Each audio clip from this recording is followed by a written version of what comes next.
Remue ménage. Remue ménage.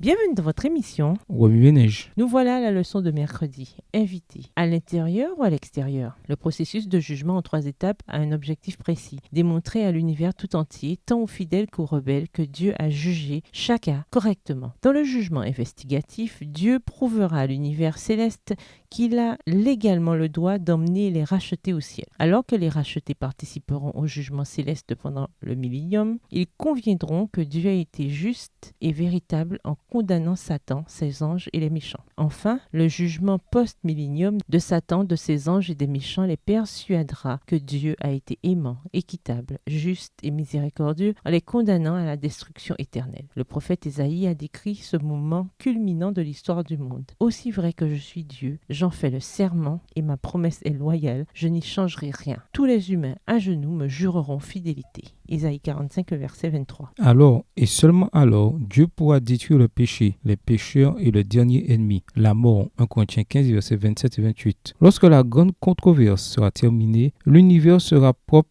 et en parfaite harmonie. Le processus de jugement ne laissera aucune trace. Personne ne reprochera à Dieu d'être partial ou d'être responsable de l'existence du mal. Après le millénium, il n'y aura que 2 groupes, ceux à l'intérieur de la cité de Dieu et ceux à l'extérieur. Ceux qui sont à l'intérieur ont été sauvés par la grâce, par la foi en la justice de Jésus. Cependant, ils seront jugés par leurs œuvres. Apocalypse 22, le verset 12, Matthieu 16, le verset 27. Car les œuvres révèlent si la foi est authentique. Les êtres humains ne sont pas sauvés par une foi stérile ou par les œuvres, ni par la foi plus les œuvres, mais par une foi dynamique qui agit. Jacques 2, les versets 14 à 26. Les héros de la foi d'Hébreux 11 n'ont pas seulement cru, ils ont aussi agi conformément à leur foi. Le livre de l'Apocalypse oppose ceux qui sont à l'intérieur de la ville à ceux qui sont à l'extérieur. Heureux ceux qui lavent leurs vêtements et qui ont ainsi le droit de manger les fruits de l'arbre de la vie et d'entrer par les portes dans la ville. Mais hors de la ville, les êtres abominables, ceux qui pratiquent la magie, les gens immoraux, les meurtriers, les adorateurs d'idoles et tous ceux qui aiment et pratiquent le mensonge. Apocalypse 22, les versets 14 et 15. Quiconque aura remporté la victoire recevra de moi ce don. Je serai son Dieu et il sera mon fils. Quant aux lâches, aux infidèles, aux êtres abominables, aux meurtriers, aux gens immoraux, à ceux qui pratiquent la magie, aux adorateurs d'idoles et à tous les menteurs, leur place sera dans le lac de soufre enflammé qui est la seconde mort. Apocalypse 21, les versets 7 et 8. Nous devons venir à Jésus maintenant et nous réclamer de lui en tant qu'avocat. Si nous nous repentons de nos péchés, si nous les confessons et faisons confiance à sa justice, il sera notre avocat lors du jugement, à la mort ou à la fermeture de la porte de la grâce. Cependant, le sort de tous aura été décidé. Il n'y aura plus de changement de camp possible. 1 Jean 2, les versets 1 et 2, Hébreux 7, le verset 26 et Hébreux 4, le verset 4. Remue ménage. Méditez de nouveau Apocalypse 20, verset 11 à Apocalypse 21, verset 1. Où voyez-vous Jésus dans ce passage?